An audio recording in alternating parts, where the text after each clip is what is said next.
ভূমধ্য সাগর নামে পৃথিবীতে একটা সাগর আছে, যেই সাগরের এক পাশে হচ্ছে লিবিয়া, এক পাশে হচ্ছে মরক্কো, এক পাশে হচ্ছে আলজেরিয়া।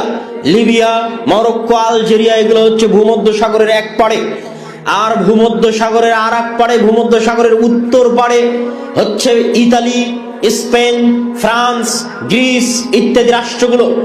সারা মুসলিম বিশ্বের বিভিন্ন দেশ থেকে শত শত মুসলমান যুবক অবৈধ পন্থায় এই লিবিয়ার সমুদ্র বন্দরে একত্রিত হয় অবৈধভাবে ইউরোপে প্রবেশ করার জন্য। অসংখ্য বাংলাদেশি যুবক আছে যারা দুবাইয়ের ভিসা নিয়ে এখান থেকে দুবাই গেছে, দুবাই থেকে লিবিয়ার ভিসা নিয়ে লিবিয়া গেছে, লিবিয়া থেকে মরুভূমির মধ্যে দিয়ে দালালের হাত ধরে এই সমুদ্র বন্দরে গেছে। ওই সমুদ্র বন্দর থেকে রাতের অন্ধকারে রাত 12টার সময় একটা নৌকা ছাড়ে প্রত্যেক দিন, প্রতিনিয়ত। যে নৌকাগুলো বাতাস দিয়ে ফুলানো থাকে, রোহিঙ্গারা তাও কাঠের নৌকা এসেছিল, বাতাস দিয়ে ফুলানো ওই নৌকায় 300-400 জন আরোহী আরোহণ করে।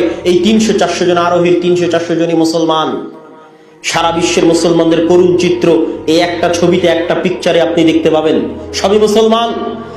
তাদের জীবনের টার্গেট এখন দুটাই, হয় এই নৌকা ভূমধ্য সাগরে ডুবে তারা মারা যাবে, মৃত্যুবরণ করবে, আর না হয় ইতালি, ফ্রান্স, স্পেন, জার্মানির কোন কোস্ট গার্ড, কোন সীমান্তরক্ষী, সমুদ্ররক্ষী বাহিনী তাদেরকে আশ্রয় দিবে, শরণার্থী হিসেবে আশ্রয় দিবে। শরণার্থী হিসেবে আশ্রয় দেওয়ার পর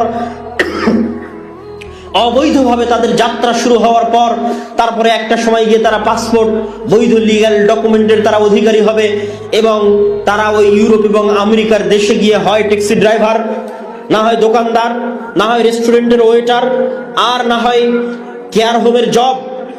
এই সমস্ত কার্যক্রমে, এই সমস্ত চাকরিতে তারা যুক্ত হবে। আমি কখনোই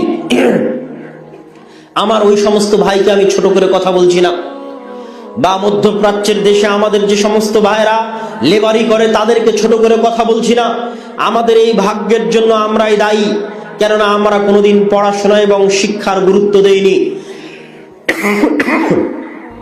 যারা বৈধ পন্থাতেও যাচ্ছে এই সমস্ত দেশ থেকে, তাদেরও টার্গেট থাকে না যে তারা বৈধ পন্থায় গিয়ে বিশ্ববিদ্যালয়ের টিচার হবে, ইউরোপ আমেরিকায় গিয়ে বিশ্ববিদ্যালয়ের টিচার হবে, মেডিকেলের প্রফেসর হবে, বা বিজ্ঞান গবেষণা ইনস্টিটিউটে গবেষক হবে। এরকম টার্গেট থাকে না। তাদেরও টার্গেট থাকে তারা কোনো মতে ইউরোপ আমেরিকায় গেলে হয় রেস্টুরেন্টের ওয়েটার হবে, না হলে ট্যাক্সি ড্রাইভার হবে, না হলে কেয়ার হোমের জব করবে। এই তাদের লক্ষ্য উদ্দেশ্য। কেন? তাদের শিক্ষাগত যোগ্যতা নাই,